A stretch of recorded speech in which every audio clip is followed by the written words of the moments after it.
stand on the porch. They said that boy would stand on the porch and eat watermelons and pee all day. That's what I did. And then all I remember was, hey, buddy, get that cow out of the watermelon patch. That's the first sound I remember. Buddy is my older brother. So because the cow walked through the watermelons and bust the watermelons, So get that cow out of the watermelon patch. And all the old mules and horses we had in G Hall, baby, y'all don't know what that means. Anybody know what? When you plowing and you got them long straps over your shoulder, you don't have to use them all the time. All you do, the mule is walking down and you want him to go a little way, you say G, and he go over this way. You say haw, he go over that way. So G and haw, you grow up with, no, that stuff is normal. That stuff is normal. And so, look, if we got anything to brag about, it's the first stage where the white man didn't have no body still alive that knew that stuff from my father's time. They didn't have it. They didn't have it, and they probably wouldn't have understood it. That is the main pillar we beat the cracker with right now today. Right? Because he didn't understand it. We could sit here and tell him, boss man bite the dust, cause this, that, and another. He wouldn't know what the heck. What is that?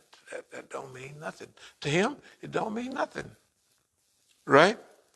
But psychological guerrilla warfare, right? It's a modern term, but it's the old Negro stuff.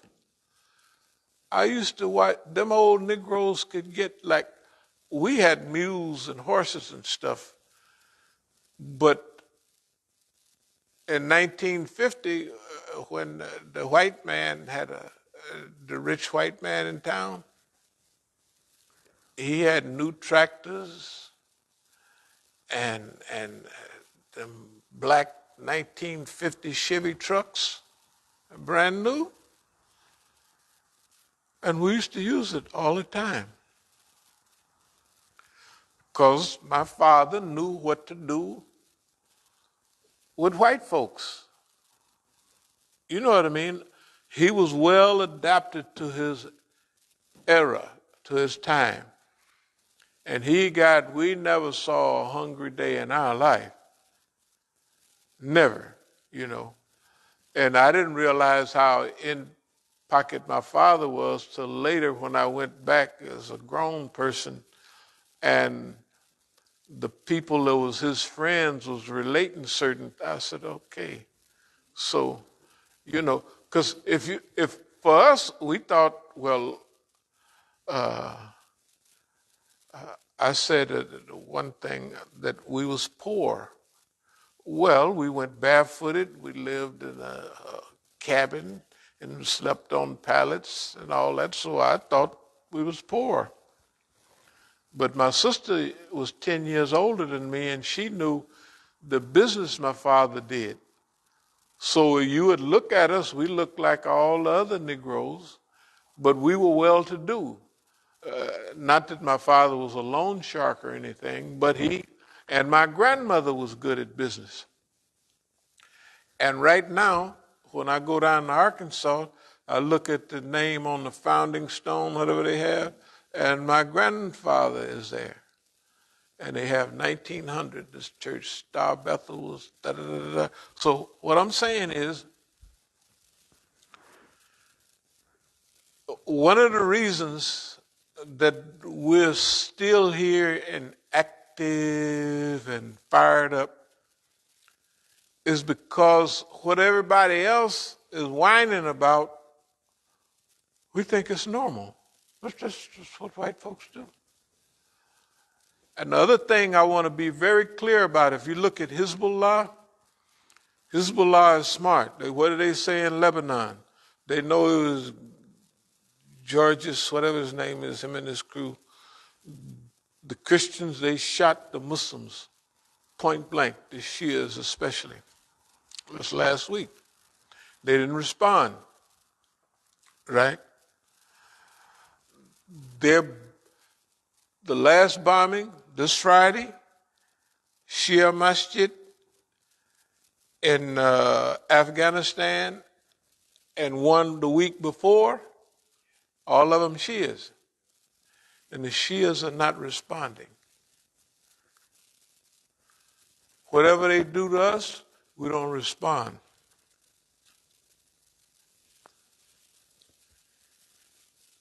Just like what's the name was saying, and I learned this a long time ago, the light Negroes against the dark Negroes, the wealthy Negroes against the poor Negroes, right? And if we responded to those coons, I refer to them as coons, in California, I'm not going to say where would we be now, Allah knows best, but I never even considered responding. Never even considered responding to what they, anybody else?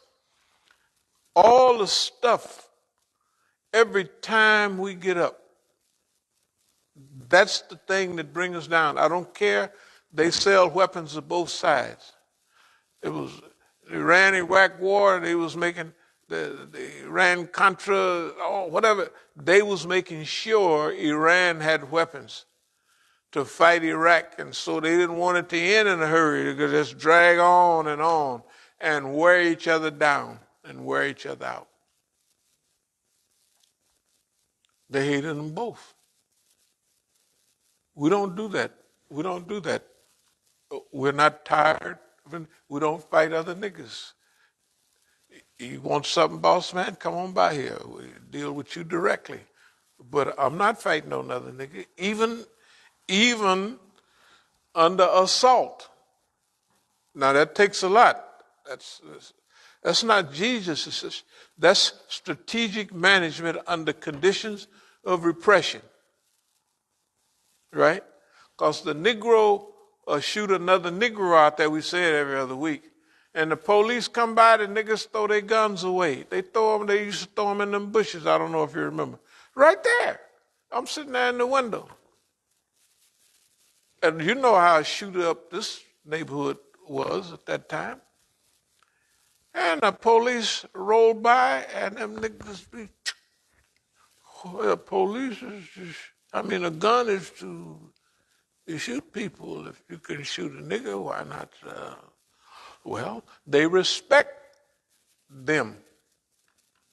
That's why we never, ain't no way in the world.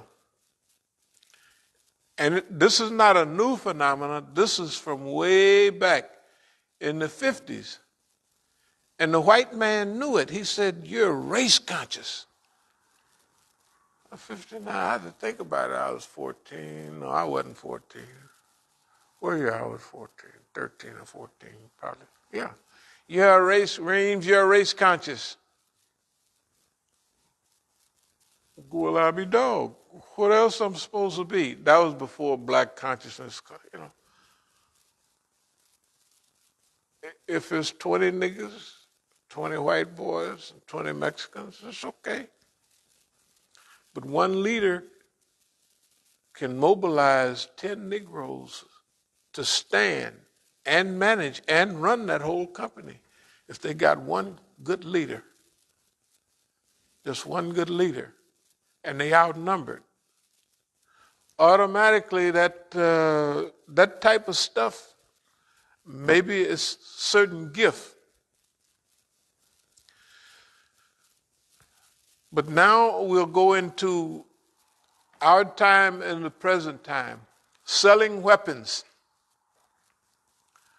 to people to fight each other, right? The weapons dealers sell this side like the old time weapons dealers in the U.S. They sold weapons to the Indians and to the white man. This is terrible. Not terrible, that's what they do. The weapons manufacturers today, all all the big manufacturers. The U.S. is big. The Israelis is big. The British is big, right? The Russians are big. All of those people, they will sell all of their weapons to both sides. Both sides. The longer you fight, the more money they make. The less trouble you are. Right? If you kill each other off, you know. The point I'm making is we're not here by accident. All of this stuff we have been absorbing, and it's so simple, it's so basic, but to implement it puts you on a different level. In other words, if we see something and we implement it, we're different from those people who are just observing. You see what I mean? They're observing this stuff.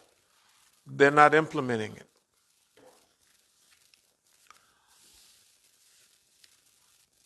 So the defense industry, or let's call it the war industry,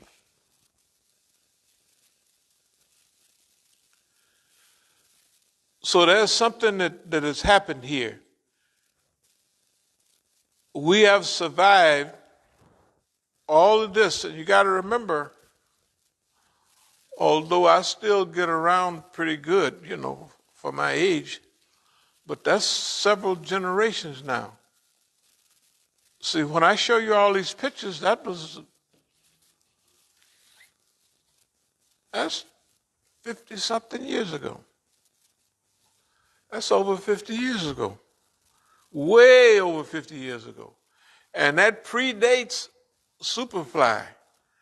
So who was all the blaxploitation following? They're following this, because this was out before those blaxploitation movies. They just started showing Negroes on TV. And what was they dressed? Just like that. Except they wasn't that sharp. Boy, I'm telling you, that's pretty sharp. You'd have to live during that era to understand it. You know what I'm saying? I'm just telling you that's the way it, you know, it was fashion show all the way. That's why we got pictures in the fashion page on. But the point is,